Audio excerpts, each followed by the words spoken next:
ஸ்ரீநிதி ஜோதிடம் சகோதர சகோதரிகள் அனைவருக்கும் வணக்கம். தனுசு ராசிக்காரர்கள் எப்பவுமே என்ன பண்ணணும்னா குரு பகவான் வழிபாடு ரெகுலரா பண்ணிட்டே இருக்காங்க. குரு பகவான் வழிபாடு நீங்க பண்ணீங்கன்னா தொழிலில் முன்னேற்றம், எதிர்பாராத ஒரு தனவரவு பணவரவு எல்லாமே இருக்கும். என்ன பண்ணணும் அப்படின்னா கொண்டக்கடலை மாலை போடுங்க.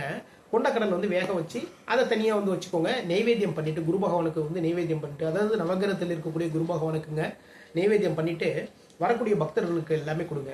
செவ்வாய்க்கிழமை அன்னைக்கு துர்க்கை அம்பாளை வழிபாடு பண்ணுங்க. தயிர் சாதம் ரெடி பண்ணிக்கோங்க. இல்லை பின்னா சாம்பார் சாதம் ரெடி பண்ணிக்கோங்க. முக்கியமாக சாம்பார் சாதம் மிக மிக சிறப்பு. சாம்பார் சாதம் ரெடி பண்ணிக்கோங்க. சாம்பார் சாதம் ரெடி பண்ணி துர்க்கை அம்பாளுக்கு நெய்வேத்தியம் பண்ணிட்டு வரக்கூடிய பக்தர்களுக்கு எல்லாருக்குமே கொடுங்க. செல்வ வளம் நீங்க எதிர்பார்த்ததை விட அதிகப்படியாக உங்களுக்கு கிடைக்கும். எதிர்பார்த்த வேலை வாய்ப்பு கிடைக்கும். தொழிலில் முன்னேற்றங்கள் ஏற்படும். எதிர்பாராத தனவரவு எல்லாமே உங்களை தேடி வந்து கொண்டே இருக்கும். மீண்டும் அடுத்த பதிவில் சந்திப்போம். நம்முடைய ஸ்ரீநிதி ஜோதிடம் சேனலை லைக் பண்ணுங்க, ஷேர் பண்ணுங்க, சப்ஸ்கிரைப் பண்ணுங்க. நான் உங்கள் ஜோதிடர் திருச்சேரை KP ராஜா வெங்கடேஷ். வாழ்க வளமுடன், வாழ்க நலமுடன்.